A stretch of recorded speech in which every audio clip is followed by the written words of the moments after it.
Kabar gembira untuk kita semua. Kulit duren kini ada durinya. Yo, kembali lagi di channel Quantitates. Gimana kabar kalian semua? Semoga dalam keadaan baik-baik saja ya. Dan sebelum kita mulai video ini, ada baiknya kita ngopi dulu biar fresh gitu kan.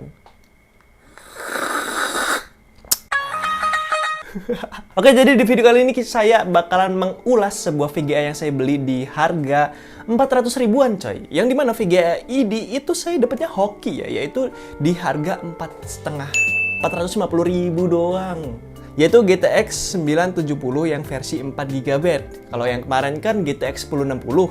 Nah, kini kita dapat si GTX 970. Dan untuk secara performa, ini VGA sebenarnya mirip-mirip, malahan sebenarnya unggul si GTX 1060 sih sebenarnya. Tapi yang apalah, soalnya kita dapat di harga 400 ribuan doang. Dan langsung aja kita, ini dia barangnya belum saya unboxing ya, jadi kita unboxing dulu.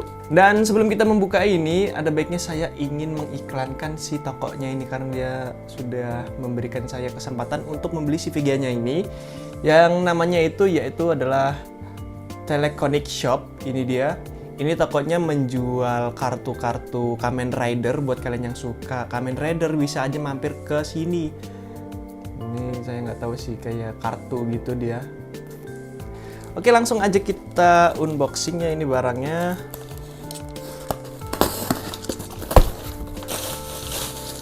Dan ini dia untuk VGA-nya. GTX 970 dari Gigabyte dengan triple fan WindForce. Secara kondisi, secara fisik ini sih cukup mulus ya. Bahkan masih ada segel dari garansinya. Yang bisa dibilang ini adalah VGA yang sangat amat wow sekali. Soalnya apa, kalau dia masih segel berarti terindikasi kalau VGA ini belum pernah diservis. Dan langsung aja kita coba pasang ke sini ya. Sambil nanti kita jelasin secara spesifikasi yang dimiliki oleh si GTX 970. Oke, langsung kita pasang sambil kita jelasin untuk spesifikasinya. Untuk spesifikasi yang dimiliki yaitu untuk base clocknya ada di 1178 mHz.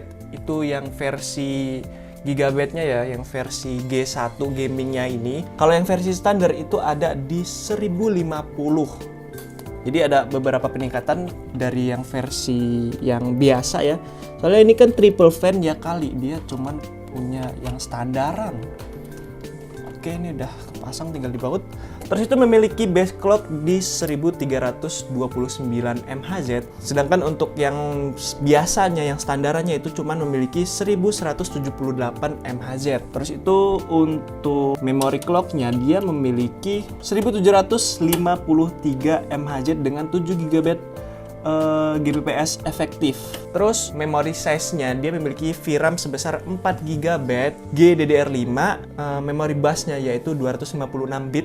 Terus itu dengan bandwidth 224,4 GB per second, yang dimana untuk si bandwidthnya ini lebih tinggi dan juga untuk memory busnya ini juga lebih tinggi dari si GTX 1060. Lanjut ke shading units atau CUDA-nya itu ada di 1664. Terus itu dengan TMUS-nya 1004, pixel rate-nya ada di 74,42 G pixel per second. Terus tuh, nah ini dia TDP-nya ada di 148 watt. Yang dimana kalau si GTX 1060 itu cuman ada di 120 watt. Berarti kan ini kan lebih boros sekitar 30 watt mungkin ya. Terus untuk outputnya dia memiliki 2 DVI, 1 buah HDMI, 3 buah DisplayPort 1.2. Wah, untuk portnya ini sebenarnya lebih banyak dari yang versi standarannya ya. Terus itu untuk power connectornya atau untuk konsumsi yang bisa masuk ke arus ini, apa sih sebutannya, pokoknya itulah dia butuh 1 kali 6 pin power dan juga 1 kali 8 pin power. Jadi untuk si boardnya ini emang sedikit lebih agak boros dari si GTX 1060. Ya dari TDP-nya aja udah kelihatannya kalau si VGA ini memiliki TDP hampir 150 watt. Kira-kira begitu untuk spesifikasi singkat dari si VGA ini. Yang berikutnya yaitu langsung aja kita hidupkan. apakah dia bakalan display. Wah, di sini ternyata dia ada nyala-nyalanya coy, yang menandakan mungkin bisa kita setting untuk si warnanya tersebut ya. Mantap kali bang. Setelah VGA jadi terpasang, yang langkah berikutnya yaitu kita menginstal drivernya. Oke, untuk drivernya ini udah terinstall, dan untuk monitornya kedua saya ini dia langsung detect ya, mantap lah. Berarti untuk port-portnya bisa terbilang aman. Terus itu kita langsung benchmark aja yang Firestrike. Kalau dilihat-lihat untuk konsumsi dayanya ini cukup gede ya. Ini tes 3D Mark Firestrike itu wattnya bisa sampai 200-an watt coy. Gila, gede banget ya. Terus tuh untuk temperaturnya ada di 80-an derajat Celcius.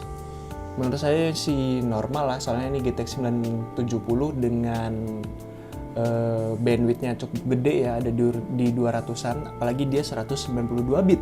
By the way, untuk spesifikasi yang digunakan si PC ini itu kita menggunakan Core i3 10105F, terus itu RAM-nya 32GB dari Fury. Motherboard-nya kita pakai Gigabit B460. Sisanya ya nggak terlalu penting lah. Untuk SSD-nya pakai SSD dari Venom RX yang masih SATA ya, yaitu dengan kapasitas 128GB. Dan untuk skor yang didapat, yakni kita mendapatkan skor di 10.731,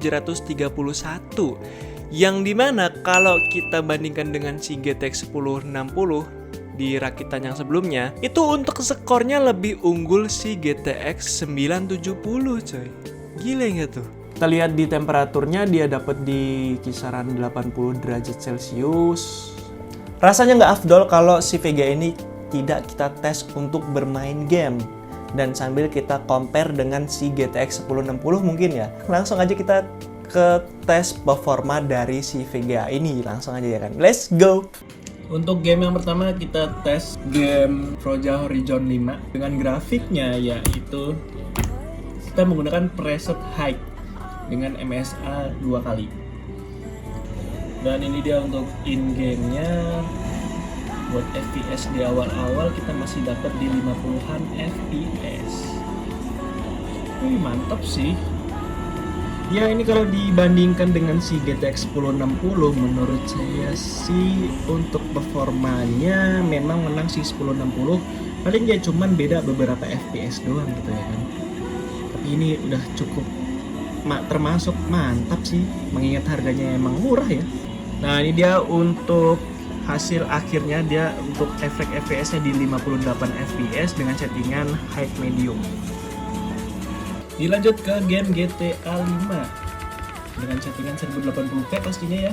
Kita pakai di settingan 1080p very high ultra. Oke, udah masuk ke in-game-nya. Buat FPS yang didapat itu mungkin bisa di hingga 100 FPS kali ya. Dia masih dapat di 80 hingga 90-an FPS, bahkan bisa tembus hingga 100-an FPS nih. Terus itu untuk suhunya itu masih bisa menyentuh di 80 derajat Celcius, tapi dia enggak menyentuh di atasnya ya. Nah, ini kita menggunakan settingan 1080p dengan VC-nya off. Terus tuh untuk presetnya kita menggunakan preset medium. Nah, ini di medium. Untuk FPS yang didapat dia bisa menyentuh di 60 FPS cuy. Kurang lebih ini untuk performanya mirip-mirip sama GTX 1060 ya. Di sini dia bisa dapat 60-an FPS dan bahkan bisa hingga 65 FPS. Tapi kalau di luar normal dia langsung gitu. Drop FPS-nya bisa di 49 FPS, cuman ya is oke lah. Di sini dia bisa dapat di 56 hingga 58 FPS. Dan sekarang kita coba untuk di settingan very high atau ultra. Kita fullin retak kanan dah. Cuman untuk si grafiknya ini mentok ya. Ini kan VRAM-nya cuman 4 GB. Nah, ini mentok, jadi nanti kita turunin dulu biar menyentuh di 4 GB aja. Untuk reflection quality-nya di high. Dan yang lainnya ada di ultra, high, medium. Ini mungkin bisa ya. Dan sudah masuk ke in-game-nya. Ini kelebihan si GTX 970, dia punya memiliki RAM yang lebih besar daripada si GTX 1060. Dan untuk FPS yang didapat di 30-an FPS ini masih playable banget untuk dimainin di settingan ultra ya kan. 39 hingga 40-an FPS masih oke lah. Lanjut ke game God of War. Yang pertama kita pakai settingan low dulu. Karena apa? Karena kita akan mengcompare-nya dengan si GTX 1060. Dan untuk FPS yang didapat itu berkisar di 66, 65, 64 gitu. 60-an FPS lah, masih oke lah. Kadang dia dapat di 80 FPS. Langsung kita coba ke settingan high. Nah, ini kita pakai settingan high. Nanti pas mendayung dia dapat di 38 FPS-an. Ya, masih oke lah, masih di atas 30 FPS. Terbilang playable. Lanjut untuk ke game apa ini, Mario Bros. Bukan ya. Jadi kita main game Cyberpunk 2077 dengan settingan 1080p yang pastinya. Terus untuk grafiknya kita ubah ke medium. Ini kita grafiknya pakai medium. Langsung aja kita ke Clone Base. Dan untuk FPS yang didapat dia masih dapat di 30-an FPS, dan ini untuk FPS-nya itu masih mirip-mirip sama si GTX 1060 3GB yang versi OM. Wow, ini dapat di angka 500.000 kurang. Sedangkan si GTX 1060 yang versi 3GB kemarin kita dapat di angka 900 ribuan coy. Beda setengah harga ya kan. Untuk game Shadow of Tomb Raider 2, Shadow of Tomb Raider, ini kita dapat di angka 60-an FPS dengan settingan 1080p medium ya. Dan buat FPS yang didapat ini kurang lebih mirip-mirip sama si GTX 1060 coy. Mantap banget sih. Gile. Oke, jadi itu dia untuk performa yang dihasilkan dari si VGA yang saya beli di harga 400 ribuan, yaitu 450 ribu coy. Gile, hoki banget sih, mantap. Ternyata si GTX 970 walaupun memiliki bandwidth sedikit lebih besar, yaitu di 200-an, sedangkan si GTX 1060 cuma 120 gigabit per second, ternyata untuk performanya masih kalah dari si GTX 1060. Kalau yang saya lihat dari YouTube ya, YouTube dari compare gitu, itu performa GTX 1060 lebih mantap. Dan apakah worth it untuk membeli GTX 970 di tahun 2024? Menurut saya masih worth it. Cuman hal yang perlu dipertimbangkan yaitu yang pertama, kalian membutuhkan PSU yang mantap dengan kapasitas minimal di 450 watt. Kalau bisa sih di atas 450 watt. Soalnya kan kita nggak tahu ya kalian menggunakan prosesor apa. Kalau pakai prosesor seri high-end sudah jelas pakai di atas 550 watt. Terus itu yang pastinya PSU yang digunakan itu nggak abal-abal, harus memiliki sertifikasi minimal 80+. Dan itu pun white ya. Itu minimal banget sih, disarankan banget. Lalu hal yang diperhatikan yang kedua yaitu dia memiliki TDP lebih besar, yaitu bisa menyentuh di 200 watt. Mungkin spek yang tertulis cuman 150 watt ya, tapi yang sebenarnya itu bisa 200 watt karena dia membutuhkan 6+8 pin power, jadi dia butuh 2 konektor menyolok di si VGA. Sedangkan si GTX 1060 dia hanya memiliki TDP sebesar 120 watt dan itu benar-benar real di 120 watt.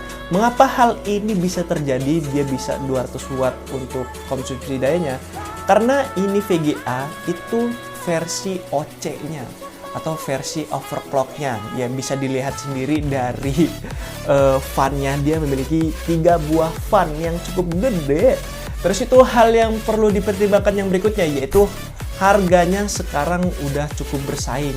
Mungkin kalau nggak salah untuk harga si GTX 970 untuk pasarannya itu ada di 900 ribuan atau mungkin ya di 800 ribuan masih dapat lah. 800 ribu hingga 1 juta kalian bisa mendapatkan si GTX 970 yang dimana untuk harga segitu masih ada pesaingnya. Kalau untuk gaming, udah jelas si RX 580 masih juaranya untuk gaming. Soalnya dia bisa di settingan rata kanan dengan performa yang cukup mantap. Oke lah, segitu aja untuk video kali ini. Like jika kalian suka dengan video ini, dislike kalau enggak. Saya Sultan Maulana selaku owner atau pemilik dari channel ini. Maaf jika ada kesalahan kata maupun fakta. And say goodbye, sampai jumpa di dalam video. Bye-bye. Gila, cewek gue cakep banget, es. No. Haha.